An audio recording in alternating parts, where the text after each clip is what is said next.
This is a lecture that I give to 18, 19-year-old students, so first year, and it's intended as a gateway drug to Marxism or to correct some misunderstandings that float around in the public sphere. If you have a really deep knowledge of Marxism, you'll find that there are a few things that are subject to a lot of debate that I kind of gloss over, like the base superstructure distinction. But it's a good, I think, intro to some of the key aspects of Marxism and what I think it's all about, and I hope that you find it enjoyable.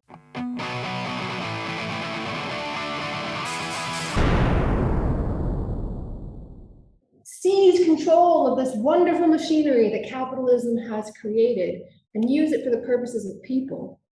So yes, capitalism is bad, but also capitalism is a necessary stepping stone to get us to a new world, to get us to where we need to be.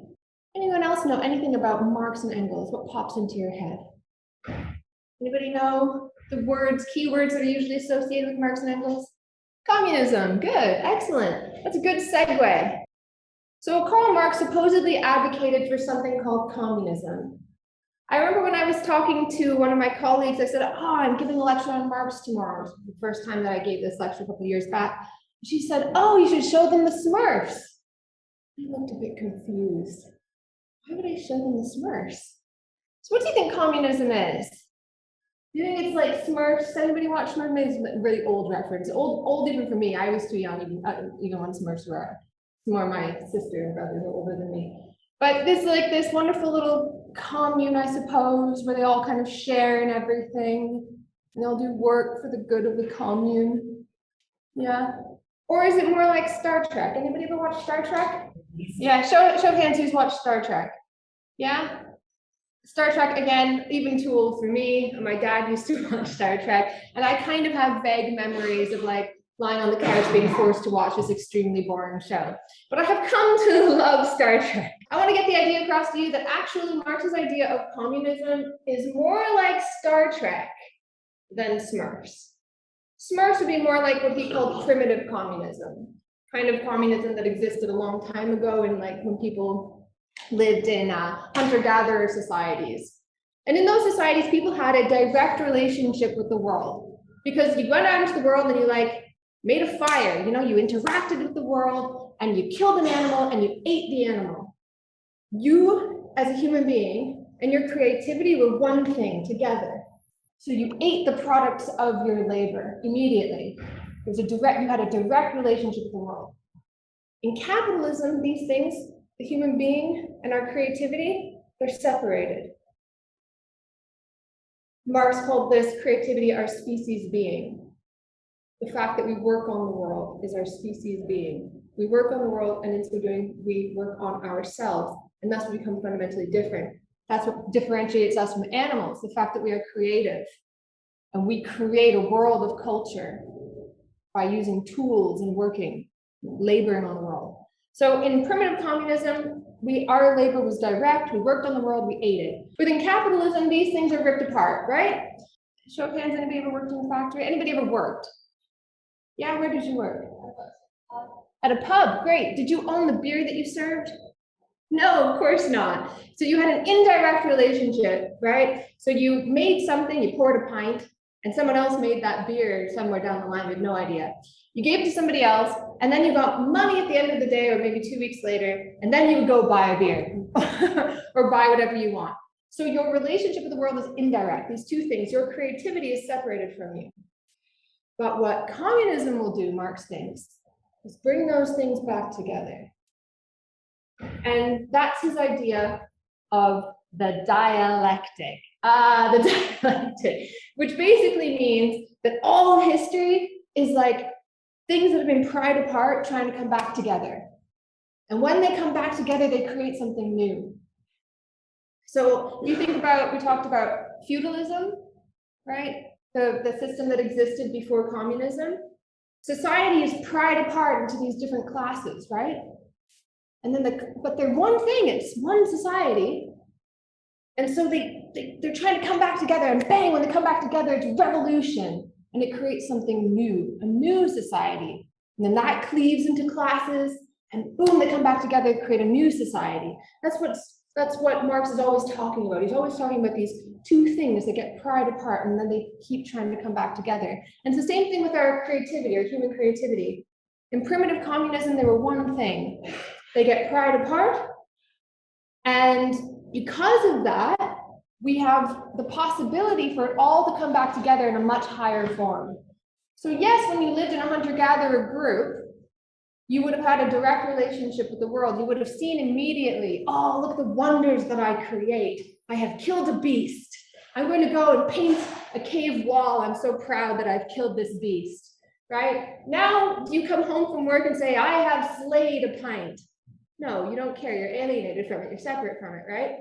But through that process of prying these things apart, we create enormously wonderful things. And now there's like a craft beer movement. Have you ever seen that craft beer movement?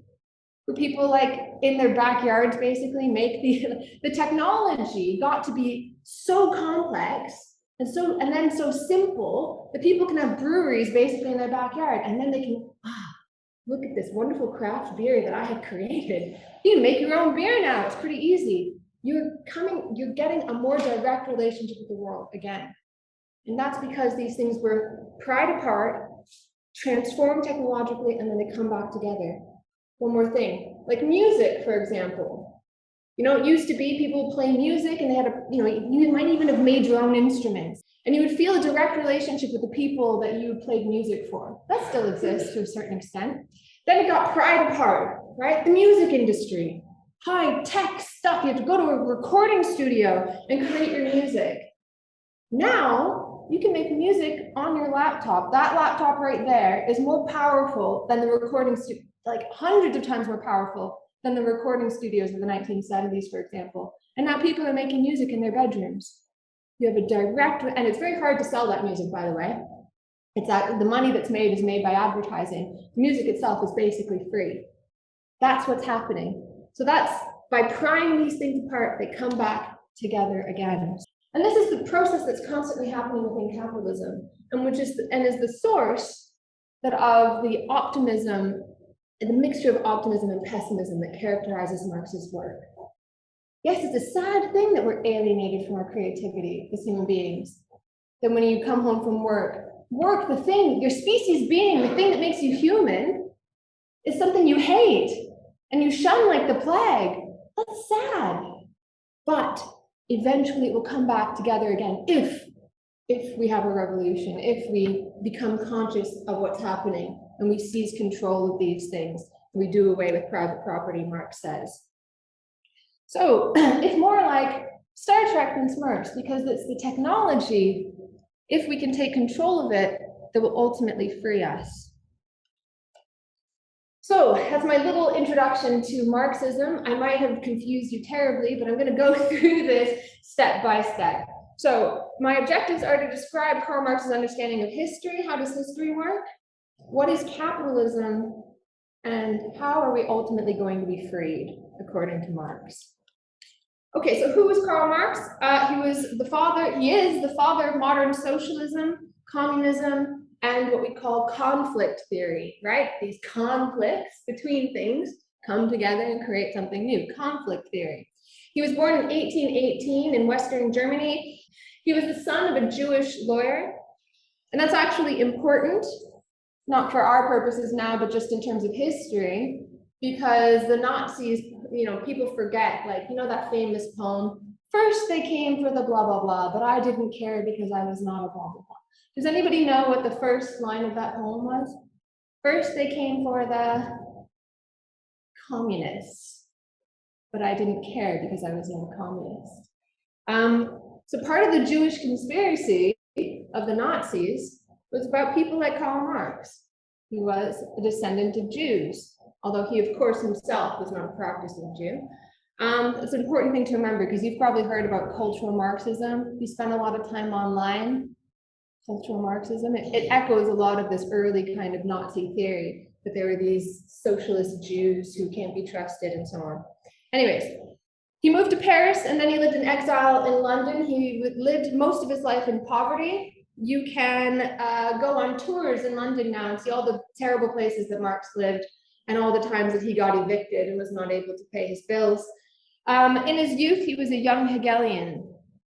And that is a group of young people who drew, not young people, but a group of people, Hegel students, people who followed the ideas of Hegel.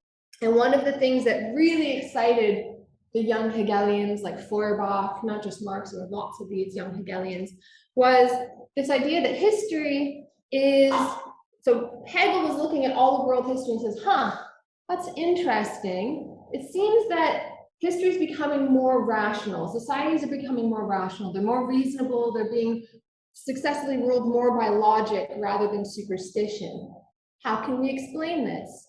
And Hegel says, it must be God coming to know himself. That's what Hegel says. It's a weird thing to say. But if you kind of think about it, I remember when I was a kid, I was like raised Catholic, and I got grounded. I did something really bad, and I wasn't allowed to, it was the middle of the summer, I wasn't allowed to leave my room or use the phone or watch TV or anything. And I read all the books that were in my room. And then I was like, I had nothing left, so I picked up the Bible, and I was like, well, and I started reading the Bible. And I read Genesis, Exodus, Leviticus, and I was like pretty amazed how wrathful God was. I was like, man, like God is like, wipe them out, like smite them all kind of thing. And I was really shocked at how different the God of the Old Testament was to the God of the New Testament. God of the New Testament says, call me Abba, which is basically the, I think it's Aramaic word for daddy. Like, call me daddy. You know, this like father figure, so loving and so on. And my little brain is trying to figure this out. And I was like, you know, it must be when we die, all of our souls kind of go and join God. And then all of the lessons that we learn on earth contribute to God's knowledge, and he just becomes more rational and loving and empathetic over time. This is how I thought of it. That's basically Hegel's idea, that he doesn't say all of our souls are becoming part of God, but in a way, we're kind of like living through, that sort of God living through all of us and coming to understand itself through the development of reason. It's totally esoteric and crazy. If you try to read Hegel, it'll blow your mind. And yet there's something amazing within Hegel that is so revolutionary. This idea of unending improvement was totally new, right? He's writing in like the 18th century. We still have feudalism pretty recently. The idea that the world would just continually improve? No, of course not. Everything stayed the same for like 500 years. So it's really radical. But what Marx did was he flipped Hegel around. He wasn't the first one to do this. Feuerbach was the first one to do this. But he flipped Hegel on his head. He said, no, it's not God coming to know himself. It's human beings coming to know themselves, becoming aware of the fact that all this time we have been God. We just projected all of our good qualities onto God.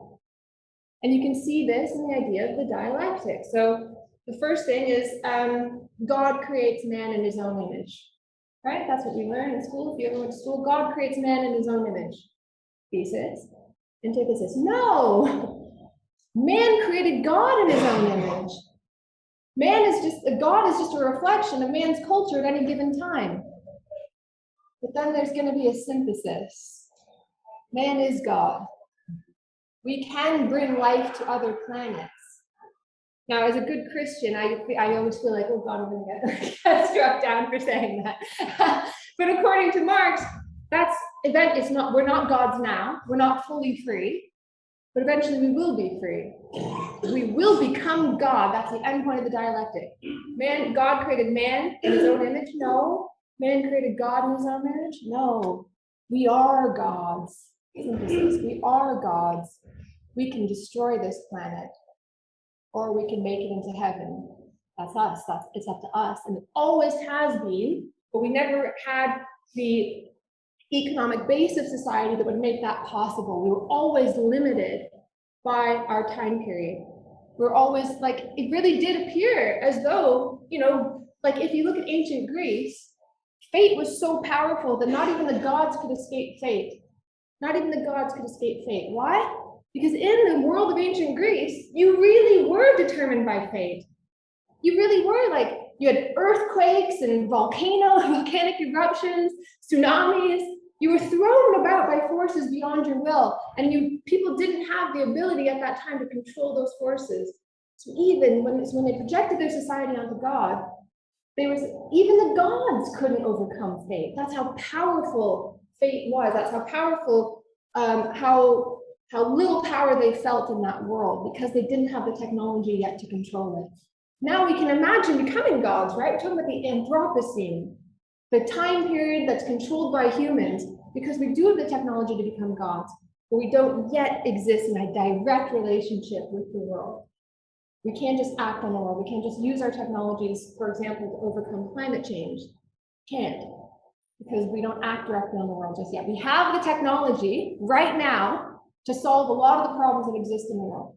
We have the technology to feed every single person on this planet and give them a good life. We have that technology. We have that level of production now. We have the technology to end climate change. We can do that, but we can't do that because we can't just directly use our technologies to act in the world. If something is going to happen, it has to be profitable.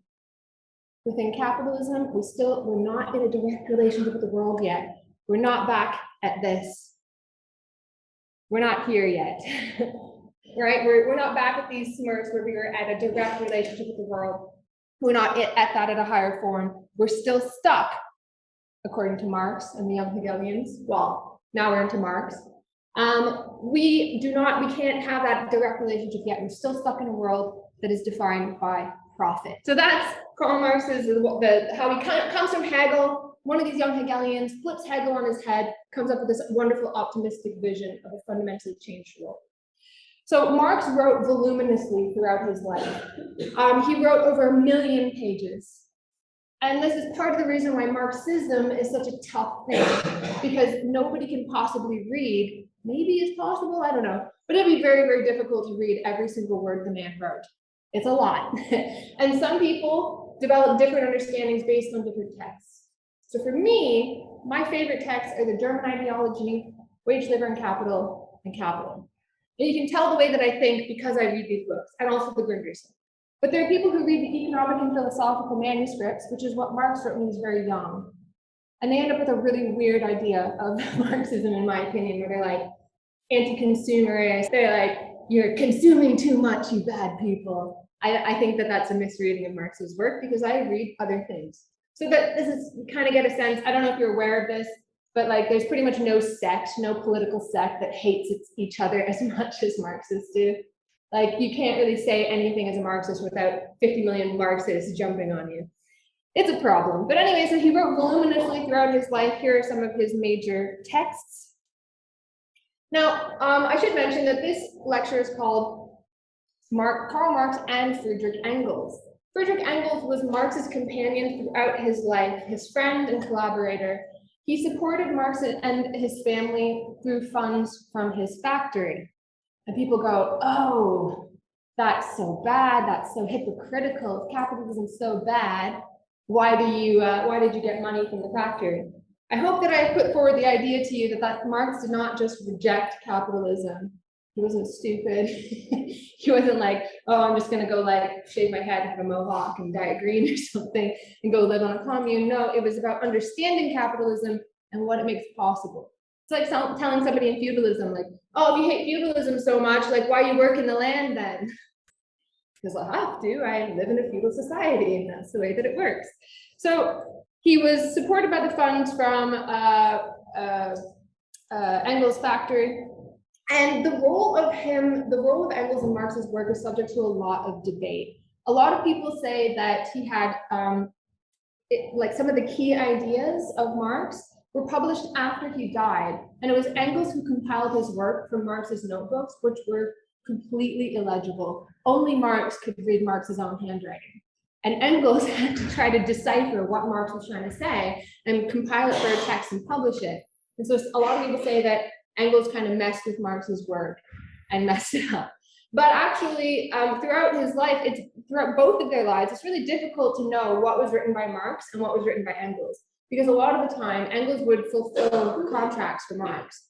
Like Marx would be like, oh, I have to write for this hack newspaper. I've got a deadline on Tuesday. Can you do it for me? And Engels would be like, yeah. So a lot of stuff with Marx's name on it actually was written by Engels. And of course, they collaborated on some of the most important works of Marxism now, including Wage, Labor, and Capital and the German ideology. These were very much written by the two of them. But Engels is also an important sociologist or early social thinker in his own right. And some of the works that he produced early in his life remain classics. The Condition of the Working Class in England, published in 1845, when Engels was only 25 years old, is a classic. He collaborated, of course, on the Communist Manifesto. And after Marx's death in 1883, he also produced many more works. So looking at the condition of the working class in England, and one of Engels' most famous works, this book was written and compiled from parliamentary reports and inquiries about what it was like to live in the slums of Manchester in the 1830s. But what's really significant about this is that, very unusually for its time, Engels actually went into those slums, went into those dark, dank basements to see for himself what the condition of the working class was. And in this way, it can be seen as an early example of ethnography, of observing people in their actual conditions instead of just writing about them. And in that sense, it marks a significant moment in early social thought. But moving on to Marx and Engels, who are difficult to disentangle. In terms of this kind of framing that I have given you about early social thought and the way that it brings together elements of Romanticism and Enlightenment, Marx is probably the quintessential figure of this entanglement. He mixes trends from both Romanticism and the Enlightenment. He liked romantic critiques of capitalism for being humanizing, for having an emotional impact. He used a lot of romantic motifs in his own work. So there's lots of talk about monsters and like zombies, not literal zombies, but like the traditions of all the dead weighing on the brains of the living. So all this really beautiful, flowery kind of romantic language in his own work. But Marx was actually an enormous critic of people like Thomas Carlyle, of what was called at the time utopian socialism, the kind of socialism that just rejected the present and wanted to erect an entirely new world. So you can't do that. You mustn't ever try to do that. You can't create like a blueprint for the perfect society and try to just smack it onto society, destroy everything and put something new up. That's not how it works. History moves by something existing, something opposing it. They come together and create something new that is higher and more developed than the elements that composed it, that initially came together. You can't just destroy everything. Okay, so he didn't romanticize the past. He didn't think we could go back to the past. Instead, we have to understand the present world and what it makes possible for the future. And in this sense, he's very much at the tail end of the Enlightenment. Human beings, by using their reason, can understand the world, and in so doing, control it. We will become God. We will have an understanding of the world and therefore direct the world the way that we want to direct it. So he warned against these kinds of criticisms that just reject things. Capitalism is bad, the bourgeoisie is bad, greedy bankers are evil. These kinds of things, he hated it. He warned against that kind of criticism that knows how to judge and condemn the present, but not how to understand it. That kind of criticism that knows how to judge and condemn, but not to understand. We have to understand what the world is if we're going to figure out how to change it. So he was not just rejecting capitalism. Oh, it's bad, we shouldn't have that. And that's really important because I'm going to show you in a second his understanding of capitalism. And you have to understand that he has this very strange way of dealing with capitalism where he's not saying, oh, this happens, so let's do away with it. It's bad. It's, well, what does this make possible? Yes, it is bad, what does it make possible in the future? So hopefully I'll be able to explain that relatively clearly. So in terms of Romanticism, he was very critical.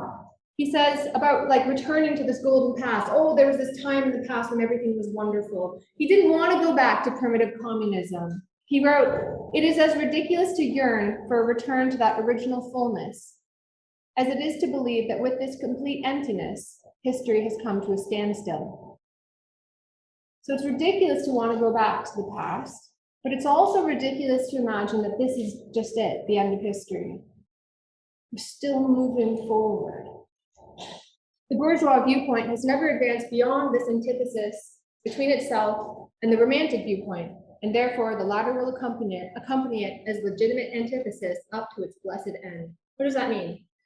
Basically, romantic critiques like those of, for example, Thomas Carlyle, that I introduced to you last week or the week before, are forms of opposition to capitalism, the criticisms of capitalism, that are actually perfectly tolerated within capitalism.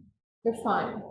You can bitch and whine all you want about capitalism being alienating and, oh, I don't like going to work and it's bad and it makes people feel bad and it makes people too consumerist and it's bad for the world, bad, bad, bad. You can whine all you want, but it does nothing to the system. It does nothing at all to change things. And so it's actually tolerated. It's tolerated and it's even the legitimate opposition. It exists everywhere in society. You probably learned it in A-level. I guarantee it. I know I used to teach A-level sociology. I remember all over the walls, it was like Coca-Cola trying to sell you the wrong kind of happiness, right? And you're like, no, I'm not going to buy Coca-Cola. I'll buy the off-brand. You're still buying things. You can't escape it. So this is the romantic viewpoint is capitalism's legitimate opposition. It's totally tolerated. The rejection of capitalism is evil and all that. That's not Marx's criticism. And in fact, he says that it's the kind of criticism is totally tolerated within capitalism because it does absolutely nothing. And in fact, it helps. It helps a lot. Because I'll give you an example of romantic critique. Oh, everybody now has, I don't know, what's the hot thing everybody has? I don't know, iPhone. You know, the masses, where are we now, like 13? I have no idea, I'm so out of the loop. Okay, everyone's got the iPhone 20. That's like, everybody's got that. I want the new, like, Huawei, blah, blah, blah. Because it's for me and it's something special and it's different. And then everybody, of course, gets the new Huawei phone. You're like, oh, everybody has that. I want this new and different thing. And ironically, it keeps you searching for new experiences and new things. Once it becomes massified, you don't like it anymore, you want something new.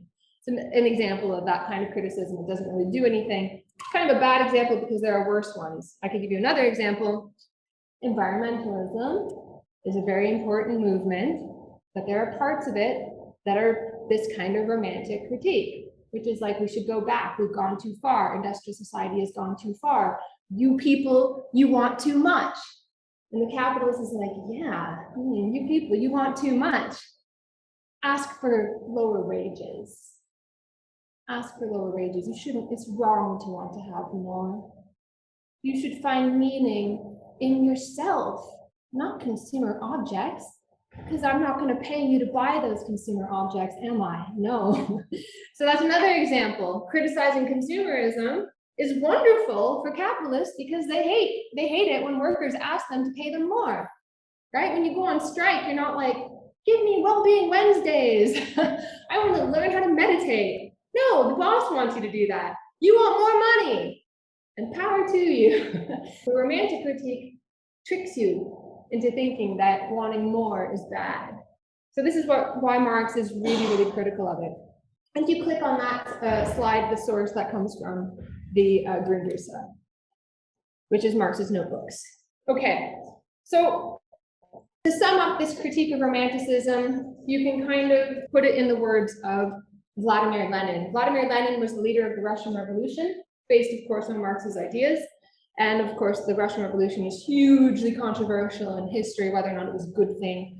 But anyways, when Engels died, Lenin wrote an obituary for him, and he said, "The services rendered by Marx and Engels to the working class may be expressed in a few words thus. They taught the working class to know itself and be conscious of itself. and they substituted science for dreams. And that's a really important insight, I think, that Lenin gives. And the whole quote is wonderful. The whole obituary is very short, but it's really wonderful, because he talks about, like, at the time that they were living, at the time that Marx and Engels were living, he says there were dreamers, some of them geniuses, who thought that all we had to do was stand in front of the ruling class and show them the injustices of the world, and then we would have peace and prosperity. But Marx and Engels said, no, you can't do that. You can't just go in front of power and say, hey, look at all this injustice. We know that. There's nothing that just simply revealing injustice is not enough. You must understand why. You need science. You need to understand how the system works if you're going to solve these problems. So they substituted science for dreams. What is Marxism? What is Marxism? Well, very famously, Marx once heard of some quote unquote Marxists, I believe in France, who were supposedly using his ideas and formulating them into a political doctrine. And having read these ideas, Marx was disgusted and he said, I am not a Marxist. If this is Marxism, then I am not a Marxist. And so the last little bit there, Marxism as a political doctrine, has been subject to enormous debate, even during Marx's lifetime. What should be done with his ideas remains really, really controversial. So Marxism is basically the intellectual tradition spanning 150 years from the time that Marx is writing until the present. And it involves three components. Marxism is a philosophy of history, how societies come into being and how they change. Second, it is an explanation of how capitalism works, not how it should work. He doesn't think there's such a thing as a good functioning capitalism, as I'll show you. The way that it functions is fundamentally rotten to the core. There's no fixing it. So it's an understanding of what capitalism actually is. And this is what he spent his entire life on, trying to understand what capitalism actually is. And it's also three, a political doctrine, how we act on those ideas. Let's go through each of these in detail. I have said this a couple of times, but I want to just drive it home, a disclaimer. Marx's work is a description of how capitalism and history actually work. No, he's saying this is how capitalism works. Workers don't own the means of production. What should happen is the political doctrine, and it's what we do on the basis of our understanding of what capitalism is. There's a very famous quote from the 18th Brumaire of Louis Bonaparte: "A man makes history, but he does not make it in conditions of his own choosing. He does not cut it from the whole cloth, but from conditions made and transmitted from the past." We are born into a world that we did not create. We can't just simply create whatever we want. We have to use the materials that we have to hand in order to make the world. Okay, so that's why understanding capitalism is important. So that's the disclaimer. Okay, so his description of how history actually works. Now, how it should work, this is how he thinks societies change and what creates society. So his philosophy of history is what we call a materialist philosophy of history. What this means is that the material world of stuff and things is what determines the ideas of the society, not the other way around. We don't create society because we have certain ideas in our heads. We have certain ideas in our heads because we have created society, or we live in a society that has a particular structure. So societies are shaped by how they produce their means of subsistence. Means of subsistence are the things that people require to live at a particular time. For example, housing, clothing, transportation, etc. And this is not a basic needs approach. It's not saying like, oh, what like basic things? Oh, you don't really need the internet. No, you do.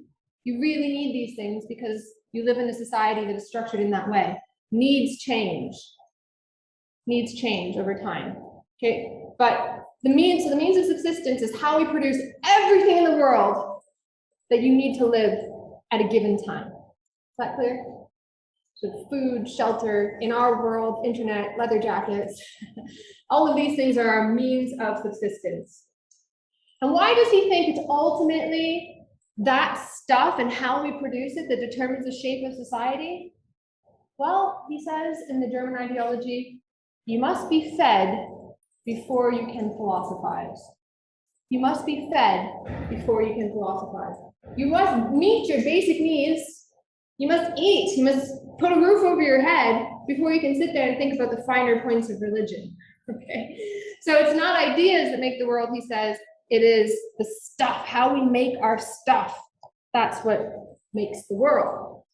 And we can kind of bring this down to a rather crude distinction between the base and the superstructure. The base is how society produces its means of subsistence. How do we produce things we need to survive in capitalism? Where does our stuff come from? Do you make anything you need to survive in your home? Anybody here make their own clothes? Show of hands. No? Where do you get your clothes? From shops. And where do they get the clothes? From factories. Yeah, that's right. So our society is based on production separated from us in factories somewhere, usually. Okay? And the superstructure are all of the refers to all of the ideas and customs and laws that arise out of the base. Because we organize production in a particular way, we are going to have different ideas in our heads. Now, it's hard to understand when you actually live in a society because you're born into that world and it just seems normal and natural to you. But if you look at other societies, it's more obvious.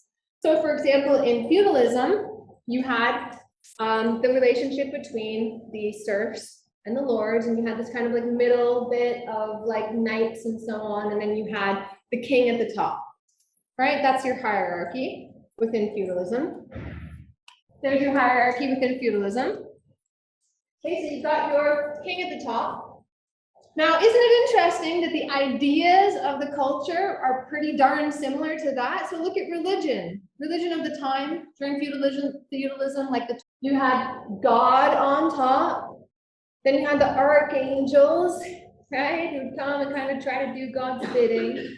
You had the people on the bottom who slave away, and that's God's will, because that's how he wants it to be, right?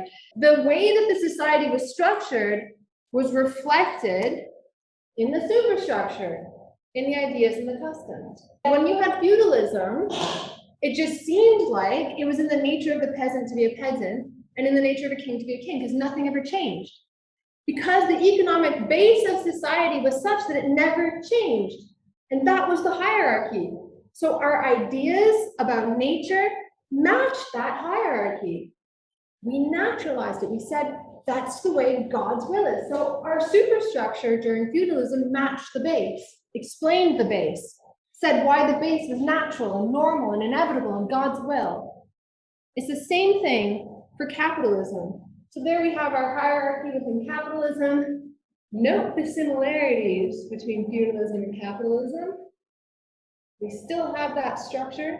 The difference is people can move up and down in the structure. So base changes, we get different ideas in our heads, and we have different social structures in society. So we moved from this social class system, lords, peasants, serfs, kings, and so on, to this one, working class, petty bourgeoisie, just like the small shop owners and that kind of thing. In our modern society, people argue we now have a professional middle class. And then at the top, you've got the big bourgeoisie, and then you've got the church and religion and ideology and all of that stuff. But of course, Marx talks about how the church is kind of fading away, and our new ideology, the new thing that convinces us that this is all okay, in the superstructure is the law. The law, and this is in Marx's critique of Hegel's philosophy of right, which is where that famous quote is, religion is the opiate of the masses. The sigh of the oppressed creature, the heart of a heartless world. It is the opiate of the masses. He says, actually, religion is fading away. Religion is the superstructure of the old society. We have a new one. So remember, the superstructure explains the basis. That's the way it's got to be this way. and it's good and it's right and it's just. Well, in our society, we have the law, and the law says we live in a democratic society and it's good and it's right and it's just, right? Because all of you are equally prohibited from sleeping on a park bench. You're all equally prohibited. But is that meaningful to Jeff Bezos? No. You all have equal right to buy a mansion. Congratulations, you all have equal right to buy a £5 million house. Is that meaningful to you? No, but it appears as equal right. And the law enshrines that, which is good. It is good because in the past, in feudalism, the law said you couldn't even wear particular kinds of clothes. And so we do have a certain amount of freedom now, but of course these freedoms are partial. So the law is part of that superstructure that justifies the basis. This is the way things are, this is the way they should always be. And it's good and it's right and it's just. If you're down there, well, you probably did something wrong. Okay. So that's a philosophy of history and how things work and how societies change.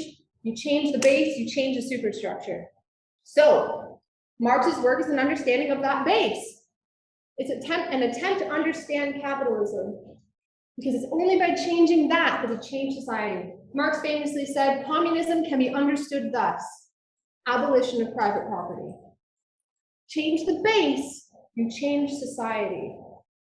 Change the base, you change society. So he spent his entire life studying what capitalism is, not what it should be, not how we should reform it, not maybe let's make it nicer, make some changes here and there. No, what it is to understand what it is becoming. So he doesn't blame greed.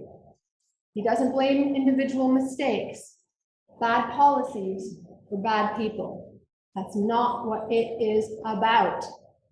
And in fact, if you start to do that, you start to have this sort of caricature of the greedy banker moving things around to his will, you're entering the realm of conspiracy.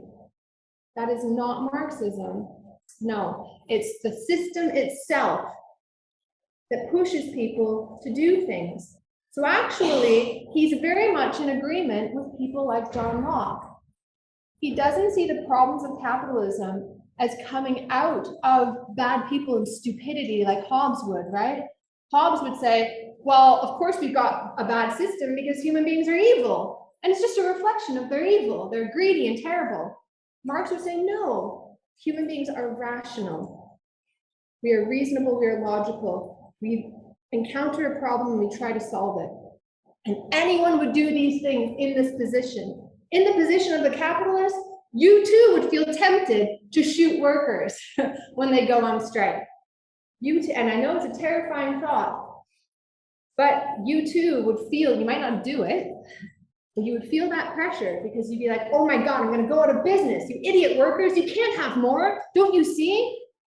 You can't have more. God, I wish you would just disappear and I'll hire different workers. You'd feel that pressure too. So it's about a rational subject, just like John Locke posits. It's people acting rationally on the world and doing what seems logical. And in the aggregate, that builds up to the horrors of capitalism. It is a system that pushes people's hands. It's not about greed. It's not about bad people. In fact, Marx has an incredible faith in humanity. Human beings are all we have. And it's a good thing because we have reason and we can take control. We can understand and we can overcome these issues and take control for the good of humanity. So what is capitalism? It's right around this point that I should give you a break, but I have been talking too much and I'm not at the point where I wanted to give you a break. So I'm going to finish off with what is capitalism and then I'll give you a break. For Marx, capitalism is a social order in which, one, things that people need, their means of subsistence, are produced for sale and profit. This means that although capitalist businesses, they have to produce things that people want and must consume at some point, that's not the ultimate purpose for producing things. We don't produce directly for human need. We produce for human needs that can pay. And I'll give you an example of that. At the moment, pharmaceutical companies, and I hate this whole like big pharma thing, but the more that I've had to write about big pharma, the more I realize like, oh crap, like it is horrible. It's really quite bad. So at the moment, pharmaceutical companies have put a ton of money into chronic illnesses, treatments for chronic illnesses, and probably creating chronic illnesses that people never knew they had. It's all sorts of really weird things because it is so profitable to get people onto a drug that they have to take their whole life. That's where the money is. So getting people on drugs, they have to take antidepressants, for example. Most, like the increase in antidepressants is people, once they're on it, they never come off. So psychiatric drugs, these are an area of enormous boom for the pharmaceutical industry, creating needs especially that have to be met throughout the entire lifespan of the individual. Very profitable. And they're not putting money into new antibiotic drugs. And we are facing a serious problem as humanity in terms of antibiotic resistance. Like, we can see the return of things like the plague, the bubonic plague, because we might run out of drugs, we might run out of antibiotics. And pharmaceutical companies are not investing in new antibiotics because where's the profit if you just take a drug once and you're cured? So it doesn't get produced. Incredible need, but it doesn't happen because it's not profitable. So we produce for sale and profit. We don't produce directly for human needs. We produce for needs that can pay. Okay, and the things that people need take the form of a commodity. The commodity is any useful item that is produced for sale. Everything, every single thing you touch right now, everything touching your body is a commodity. Everything you ate, everything you will eat, everything you do, like pretty much everything is a commodity within capitalism. You can't escape it. You can't escape it. Even if it's called a totality, you can't escape it. Even if you were like, oh, I hate capitalism, I'm out of here. Then you went to go live on like a commune in the middle of the desert, you'd still probably have, like, let's say you raise chickens, you probably just sell the extra eggs to buy the things that you need, the extra things you can't produce. You probably have to buy the land that you created your commune on. Okay, so the commodity, our means of subsistence take the form of commodities. Okay, 2, production is based on wage labor. To survive, people must sell their ability to work in exchange for money so they can buy commodities. Those are the 2 fundamental characteristics of capitalism, according to Marx. Things that are produced for sale, which means that our means of subsistence comes to us in the form of a commodity. And 2, production is based on wage labor. We create commodities by paying people a wage. And to buy those commodities, you need a wage. Within capitalism, we produce for sale and profit. And this differs from previous societies. I feel the need to point out at this point that usually when I give this lecture, I also explain feudal society also had sale. There was some surplus which would be sold in markets, and the feudal lords would also sell off some of their surplus, for instance, to buy commodities from the Orient and things like that. In addition, CMC is also the circuit that most people still live in today. While the capitalist lives in MCM, we live in CMC for the most part. We get a wage, we buy a commodity, and we consume it. And it ends there. That's really good, because that stuff can eventually free us from toil. So if you live now in some places in the world, you'd spend most of your day just like pounding millet to make flour, and then like cooking it, and walking with a barrel on your head or a bucket on your head with water in it. And you spend most of your time doing that. Now, you turn on the tap, the water comes out. You open up a bag, the food comes out. And then you can go and think and create and get a degree in sociology. So it's quite a good thing. It opened up a lot of surplus, and that surplus meant freedom. Okay, I'm gonna have to give you a break now. I had hoped that I would be able to get through this, but I'm not going to. So when we come back, we're gonna talk about the second part of that, production based on wage labor.